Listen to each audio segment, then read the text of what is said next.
Okay, we were talking about scientific, in our survey of Christian evidences, we're now looking at evidences that the Bible is from God. And first we looked at, of course, predictive prophecy. We did hold off talking about messianic prophecies in detail. We'll look at that a little more when we talk about Christ.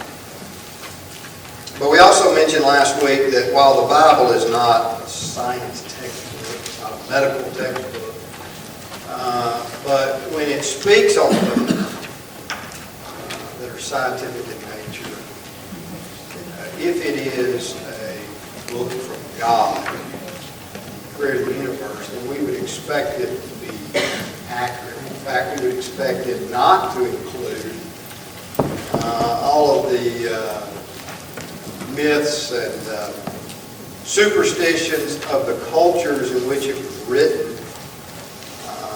And frankly, we would also expect it to maybe speak on things that the other cultures didn't know about. Maybe we, perhaps even modern science, didn't know about.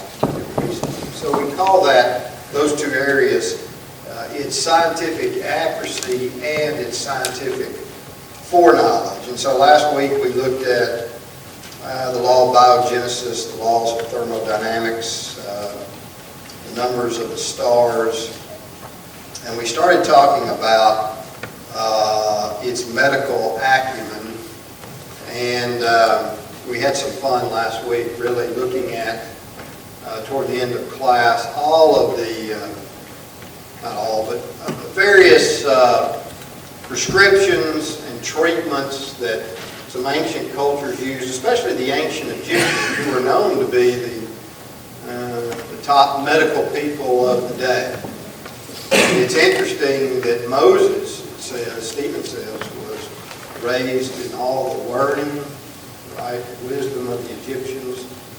He's sometimes referred to as a prince of Egypt. He was actually taken in by the daughter of Pharaoh. Raised in the palace.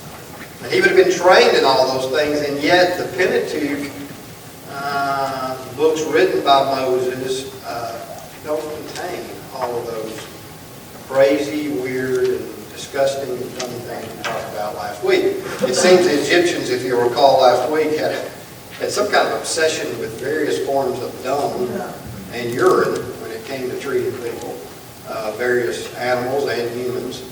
And most of the time, those are the kind of things that would just bring on infection and terrible types of death. Now, that's not to say that every one of their cures and ointments and prescriptions and treatments was bad, but there were a lot that were. And so we kind of had some fun with that last week. But when we get to the writings of Moses, we find conspicuously absent all those harmful remedies and ingredients that other ancient civilizations of that time used, in particular the Egyptians, which is where he was raised.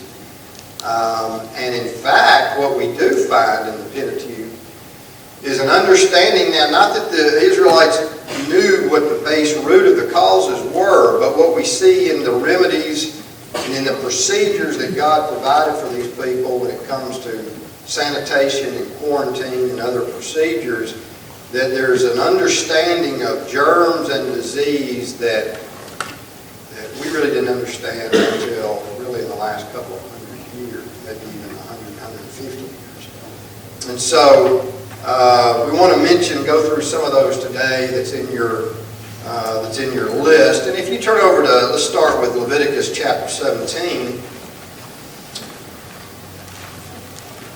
And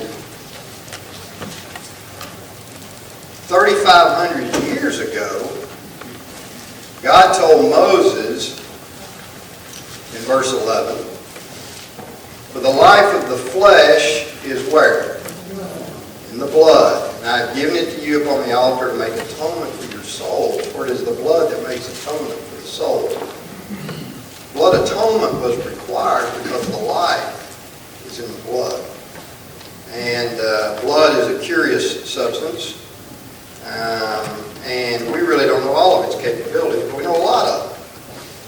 And it's interesting in our day and age, age, we transfuse it, we draw it, we separate it, we package it, we store it, we ship it, and we sell it, right? And we know that without it, you can't live. There's no way to circulate the oxygen necessary for your brain or any other cellular function in the body. And it's the blood, of course, that carries the oxygen to the cells throughout the body and then helps get rid of the waste. And so it makes all of our bodily functions possible. And so when you lose enough blood, guess what? You expire. But in the past, people were pretty ignorant of the use or what blood was for. And so beginning in the Middle Ages, even up to the 19th century, doctors believed that harmful vapors entered the blood and caused sickness. And so what would they do when a person got a chill or a fever? Either they would put leeches on you, and that's nice. Put leeches all over you. Or they would slice your veins above your elbow and bleed you. And so eyewitnesses to what happened to our first president, he came down with a fever or a chill, and those that were attending to his care decided they would bleed him. And he died. And that wasn't unusual. Well, that's only, the 17 or 1800s, early 1800s. And so it hadn't been that long ago when people were doing those kinds of things. But for thousands of years, bloodletting was practiced. Even after God said in Leviticus 17:11, the life of the flesh is in the blood. Well, how did Moses know that? When everybody else around him did. Obviously, it's because God told him. It's one of those accurate medical statements that we find in the Bible. Now, let's go on to, this is always my favorite story of this group. Germs, labor fever, and biblical sanitation. And we've mentioned to you this book. I recommend it to you by Doctors S.I. McMillan and David Stern, None of These Diseases, which talks about a lot of these hygienic rules that the Israelites had. And so in that book, you'll find the story of, and I don't know how to pronounce this guy's name, he's Austrian, Ignaz Semmelweis. Anybody knows how to pronounce it? Let me know. 1847, Dr. Semmelweis was an obstetrician and director of a hospital ward in Vienna, Austria. So a lot of women would come in, check in, and how many of them you think wouldn't check out after during labor? No, not all of them. Wouldn't be much of a hospital. Just be a morgue. 18% of the women did not survive labor. And he was pretty appalled by that. That's 1 out of 6 that died of labor fever. They did autopsies on these women, and they would find pus under their skin, their chest cavities, and their eye sockets. That's kind of nasty. And so he's pretty distraught. And one reason he's distraught, it's not only happening in Vienna, Austria, but it's happening all over Europe, the Americas, and Australia. And one reason he's upset about that is because if a woman used a midwife rather than coming to the hospital, the death rate was 3%. So he said, what's going on here? She's choosing the most advanced medical knowledge of the day in 1847 and would kill him. So it's interesting, science is kind of an interesting thing, kind of trial and error, experimentation. First thing he did was he turned them all on their sides. I don't know what that was supposed to do. He tried that. That didn't help. And then I like this one. There was a priest that would enter, I guess, the ward. And when he did, he'd ring a bell. So the doctor thought he was scaring the women. So he told the priest to quit ringing his bell. That didn't help either. So he's contemplating his dilemma, and he's watching young medical students going about their business, and here's what they would do. They would perform autopsies on the dead mothers, their hands in a bowl of bloody water, wipe them off on a common shared towel, and then immediately start internal examinations of the pregnant women. And you think that's crazy. But it's crazy from our vantage point because they didn't know anything about germs and that kind of thing. They didn't really know of any reason why they should be washing their hands or changing their clothes other than maybe out of habit. So,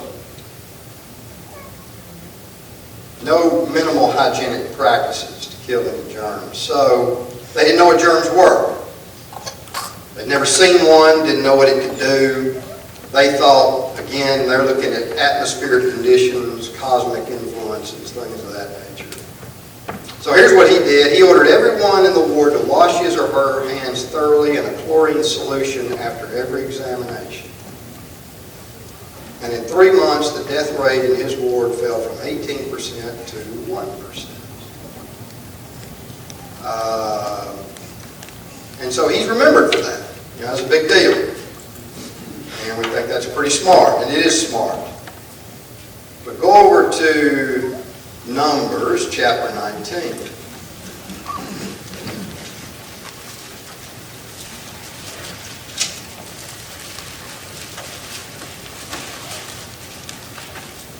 Look at verse 11. We're going to go back up also and look at the beginning part of the chapter here in a minute.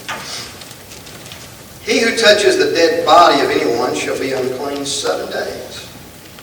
He shall purify himself with the water on the 3rd day, and on the 7th, then he will be clean. You're unclean for 7 days. And you've got to wash, and you've got to cleanse.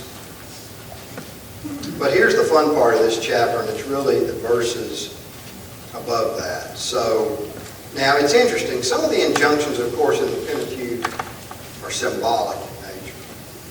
We understand that. In other words, when you go from the Old Testament, you look to explanations in the New Testament, you understand that, for instance, when the Passover lamb was eaten, you know, they weren't to do what with its bones when they ate the Passover. They weren't to break it. And we know from the New Testament that that's purely symbolizing what? Yeah, the body of Christ when he was offered as our Passover lamb. His bones were not broken. And so, you know, some things are purely symbolic. That's true. But some of these injunctions are also extremely pragmatic. So let's read beginning in verse 1 of chapter 19. Now the Lord spoke to Moses and Aaron, saying, This is the ordinance of the law which the Lord has commanded, saying, Speak to the children of Israel, they bring you a red heifer without blemish, in which there is no defect, and on which a yoke has never come. You shall give it to Eleazar the priest, that he may take it outside the camp, and it shall be slaughtered before him, and with his finger and sprinkle, and with his finger he shall take some of its blood with his finger, sprinkle some of its blood 7 times directly in front of the tabernacle of meeting. Now that's all symbolic. Then the heifer shall be burned in its sight, its hide, its flesh, its blood, and its offal shall be burned. And the priest shall take cedar wood and hyssop and scarlet, and cast them into the midst of the fire, burning the heifer. Then the priest shall wash his clothes, he shall bathe in water, and afterward he shall come to the camp. The priest shall be unclean until evening. The one who burns it shall wash his clothes, bathe in water, and be unclean in the evening. The man who is clean shall gather up the ashes and store them outside the camp in a clean place. And they shall be kept for the congregation of the children of Israel for the water of purification. It is for purifying from sin. Now, what is that all about? Well, some of it is symbolic. Sounds like a pretty superstitious hodgepodge. We've got the ashes of a red heifer, hyssop, cedar wood, and scarlet. Well, if you get online and do some research, you'll find that that is a prescription for antibacterial soap. That's what you find. Because if you were, go back to your pioneer days, you learned that the pioneers made what kind of soap? Lye soap. You can go online and you can get a recipe for lye soap. And to obtain the lye, water often is poured through what? Ashes. Ashes to produce the lye. And lye in high high concentrations, of course, is very caustic and irritating to the skin, and in fact is one of the main ingredients in a lot of modern chemical mixtures used to unclog drains. But, of course, in diluted concentrations, it becomes a pretty good exfoliant and cleansing agent. Hyssop contains the antiseptic thymol, the same ingredient that you find in a lot of mouthwashes, according to McMillan and Stern. Hyssop oil continues to be a popular healing oil and actually is quite expensive. One website noted that once used for purifying temples and cleansing lepers, the leaves of the hyssop plant contain an antiseptic, antiviral oil. A mold that produces penicillin grows on the leaves. An infusion is taken as a sedative expectorant for flu, bronchitis, and phlegm. The oil from the cedar wood has long been used. You know, cedar is used for storage cabinets, right? Because it repels what? Insects, prevents decay. But in oil form, as applied to humans, it is an antiseptic, astringent expectorant. And what does that mean? Removes mucus from your respiratory system. Antifungal, sedative, and insecticide. Here's a website talking about cedar leaves and twigs are in fact rich in vitamin C. And it was their effectiveness in preventing or treating scurvy that led to the trees being called arbor vitae, or tree of life. In addition, recent research has shown that extracts prepared from either, and I don't know how to say these Latin terms, Thuja occidentalis or Thuja plicata, that's some types of oriental cedar, have antiviral, anti-inflammatory, and antibacterial properties. A group of German researchers in 2002 reported that an extract prepared from cedar leaf, alcohol, and water inhibits the production of influenza virus type A, while a team of researchers in Japan found that an extract of western red cedar was effective in treating eczema. And what was the last thing they were going to throw into this mix? Scarlet. Most likely, turn over to Hebrews chapter 9. And that's most likely scarlet wool. Let's see. Just says scarlet in Leviticus. Look at Hebrews 9, verse 19.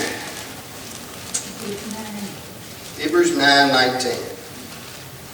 For when Moses had spoken every precept to all the people according to the law, he took the blood of calves and goats with water, scarlet wool, and hyssop, and sprinkled both the book itself and all the people, saying, this is the blood of the covenant which God has commanded. Well, if you add wool fibers to this concoction, you've basically got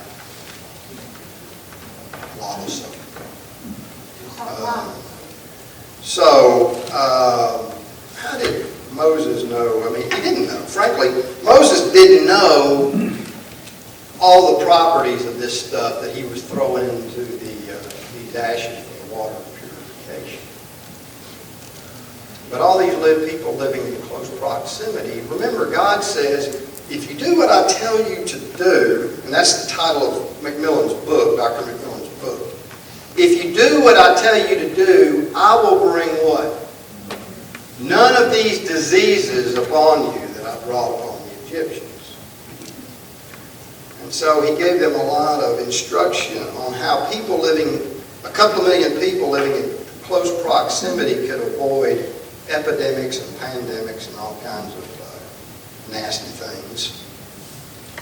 And of course, to me, one of the most impressive things about the Pentateuch is the thing that we've been seeing on the news lately, which really nobody did up until the last century or so, and that's the idea of quarantine. Now, we see quarantine all over the news with the coronavirus. But notice, go to Leviticus chapter 13. And if you've got, now, there's a plethora of skin diseases that the first 5 books of the Bible refer to as leprosy. Now, leprosy in our day and age is a very particular diagnosis. And I'm sure it was included in this, but I think the term leprosy in the Old Testament also is a more general, broader term, including a variety of skin conditions. But let's go down to Leviticus 13, look at verse 40. Well, it's 45 and 46. We'll start with 46 and then go back to verse 45, because you got to love verse 45. Talking about the leper, he shall be unclean. All the days he has the sore, he shall be unclean. He is unclean. He shall dwell where? Alone, outside the camp. Now that's your first directions for quarantine. This guy's going to have to be separated from everybody else. We don't want him getting close to anybody else. They didn't know about contagiousness or contagion. Of course, God did. But go back up. I love verse 45. Now the leper on whom the sore is, his clothes shall be torn, his head bare, and he shall cover his mustache and cry, unclean, unclean. He's got to walk away. When he meets people, he's got to do this. Unclean, unclean. Why is he doing that? What do we do when we cough? Yeah, I mean, he's preventing his spit and saliva and all these things that are coming out from being airborne around people. So when we cough now, what's the proper way now? You're supposed to put your elbow something. Kind of like one of those surgical masks. Yeah, he's almost like he's making his own surgical mask. Unclean. But he's blocking the expulsion of whatever he's got. Yeah. He's already got the germ. What was he there? Purpose is to keep somebody else from getting it. So, S.E. Massengill wrote in his book A Sketch of Medicine and Pharmacy, in the prevention of disease, however, the ancient Hebrews made real progress. The teachings of Moses as embodied in the priestly code of the Old Testament contain two clear conceptions of modern sanitation: the importance of cleanliness and the possibility of controlling epidemic disease by isolation and quarantine. McGrew wrote in the Encyclopedia of Medical History, the idea of contagion was foreign to the classic medical tradition and found no place in the voluminous Hippocratic writings. The Old Testament, however, is a rich source for contagious sentiment, especially in regard to leprosy and venereal disease. So, I mean, this is stuff that really modern science wasn't up on until the last 100 years or so, 150 years. And yet here's Moses 3,500 years ago with instructions from God on how to handle these things.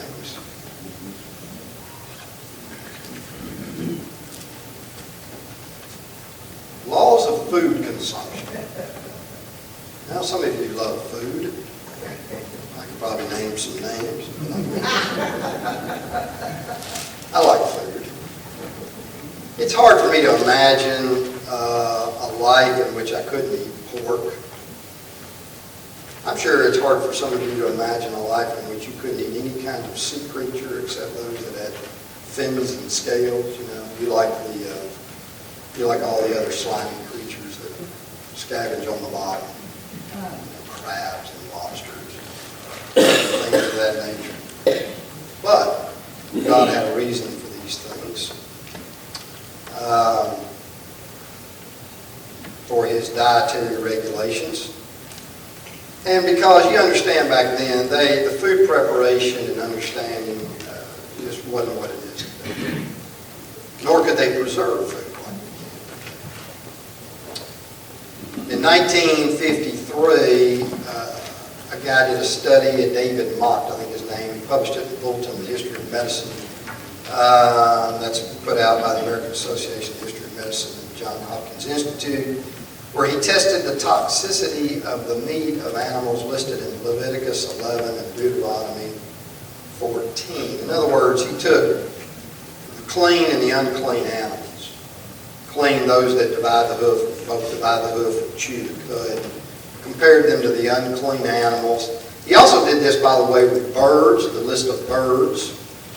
And he did this with several different kinds of fish, as listed in Deuteronomy 14. And basically, and I'm not going to go through all of this, but basically what he found out after all these studies is that the toxicity of the meat of the clean animals was much lower than the toxicity of the meat of flesh of the unclean. And that's just kind of a general observation. But let's look at it a little closer. Fins and scales. Look at Leviticus chapter 11.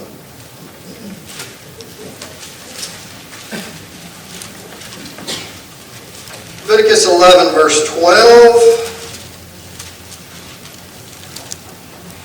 Whatever in the water does not have fins or scales is an abomination. So it's got to have, you can't just have fins. You can't just have scales, it's got to have both. Well, the blowfish has fins. It does not have scales. But you wouldn't want to eat a blowfish.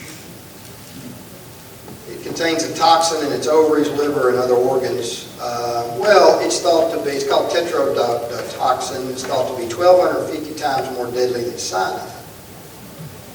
It's 160,000 times more potent than cocaine. A tiny amount of it can kill 30 grown adults. But you know, it's served as a delicacy. In Japan and other Far Eastern countries, they call it what right now. You order it on the menu over there. I don't know how they pronounce it. It looks like fugu to me, if you choose. But it's interesting, and I've seen this on the news.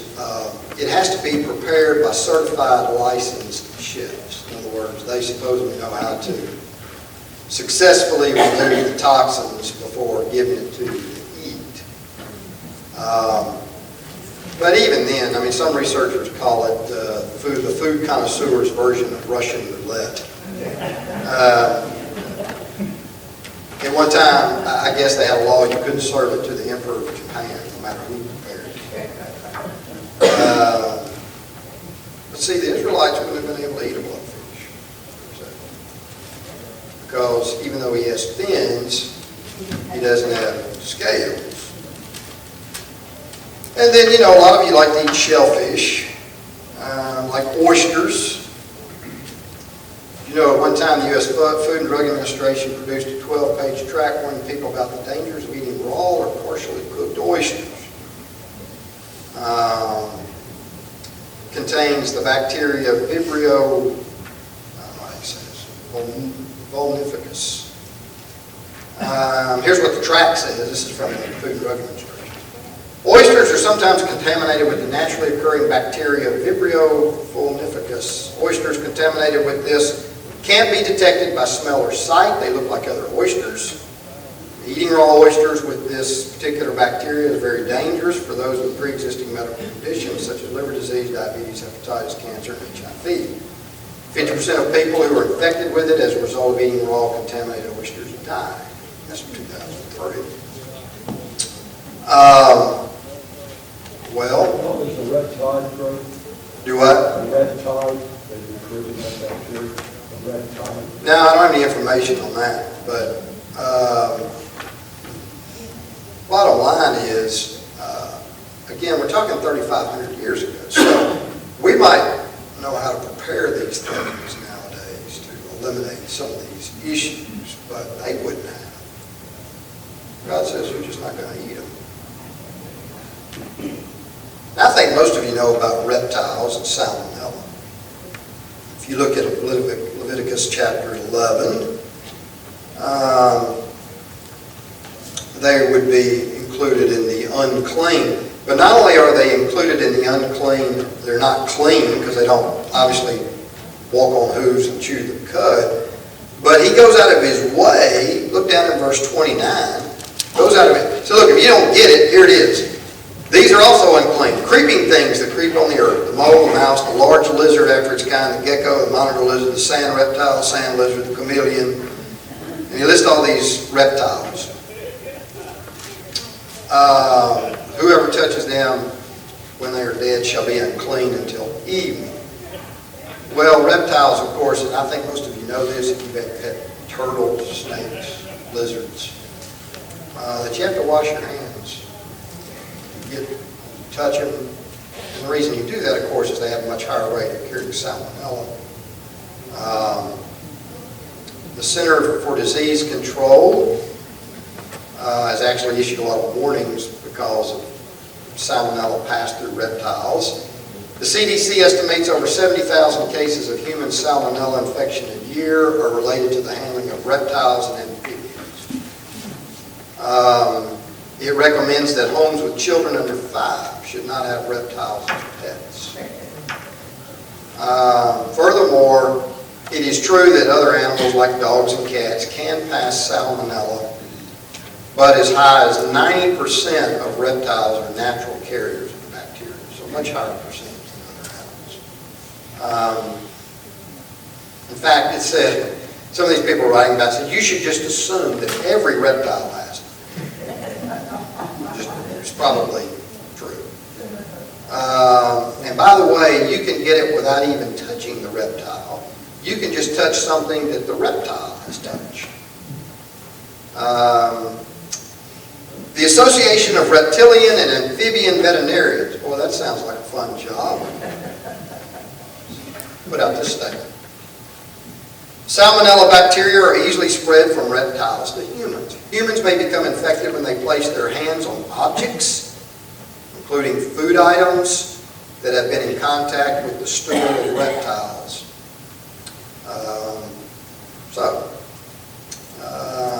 Go look at verse 32 of Leviticus 11. Anything on which any of them falls, what falls? These creeping things. These creepy crawlers. When they are dead, shall be unclean, whether it's any item of wood or clothing or skin or sack. Whatever item it is in which any work is done, it must be put in water. It shall be unclean until evening, then it shall be clean. Any earthen vessel in which any of them falls, you shall break.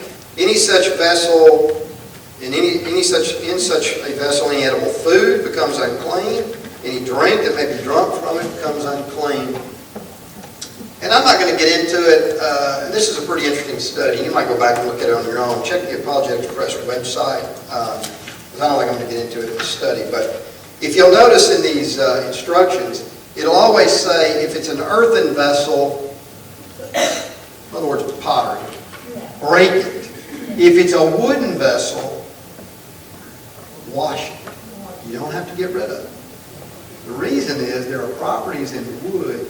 They've done studies on wood, and you get all kinds of germs and infectious stuff on a piece of wood, and within 24 hours, it's gone.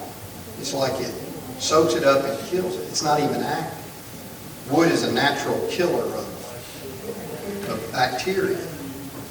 Not if you treat it, though. If you put a varnish on it and try to keep it, where it's not permeable, you do something like that to it, then it's just like a piece of plastic or any other, container.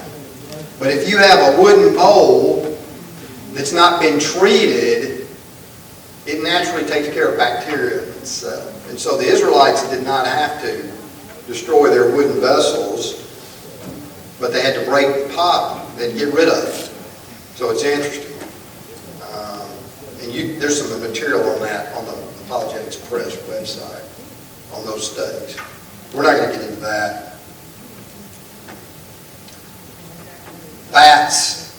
Bats are bad, right? Under these injunctions, look at verse 19 in the list. Stork. These are. It's interesting to me that all these birds and flying creatures. Actually, that's a mistranslation. Some skeptics of the Bible say, well, a bat's not a bird. Actually, that Hebrew word there doesn't mean bird like we mean bird. It means a flying creature. And it was natural to lump flying creatures together. People 3,500 years want to, they'll talk about, well, that's, species. They didn't have the taxonomic structure 3,500 years ago. God grouped things in kinds, which is a broader classification than species. But bats were grouped with these other flying creatures. No, they're not birds. We understand that. But it's interesting to me that all these birds are the type that do what? Yeah, they're scavengers. They kill other animals, eat flesh. You know, these are the, which frankly are they're beautiful birds, eagles and hawks and things. They're fun to watch. But he says, don't eat those things. And all these owls and things, they're eating all kinds of stuff. But notice the last thing he lists is the bat. Well, you know, animals are susceptible to rabies, but nothing has a greater incidence of rabies than what? A bat. Bats, not dogs. They can get rabies. Any mammal can get rabies, but none like bats. Between 1992 and 2002, there were 26 human deaths from rabies in the United States. 24 of the 26 got their rabies from bats. So it'd be good if you don't touch a bat. Because they are known to be carriers, especially of rabies. So avoid bats. Certainly don't eat them. Well, you gotta love the last one. This is the one that's close to my heart because of, I like barbecue. Pork. I like ribs. I like pork chops, bacon. There's nothing about a pig I don't like. I was never big on pig brains and scrambled eggs, but some of you were, some of you older folks.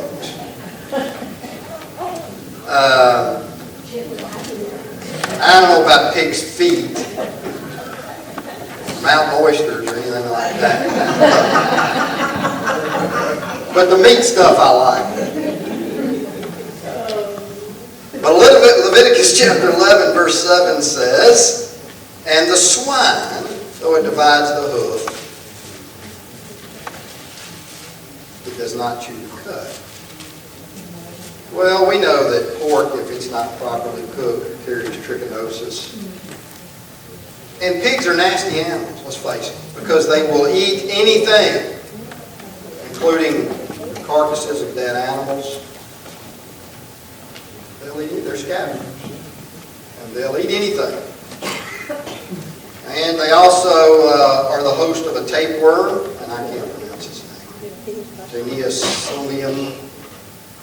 Infection by this particular tapeworm or this parasite can cause small tumors to rise throughout your body, including the skin, eyes, and muscles, and they can affect the brain and cause epileptic convulsions. Of course, trichinosis from undercooked pork.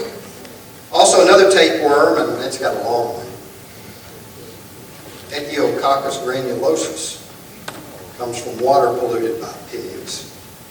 They can also pass on microorganisms that cause toxoplasmosis, which affects the nervous system. You know, the pork you buy in the store has generally been treated with nitrates, nitrites that have been injected into the pig meat to take care of the bad microorganisms.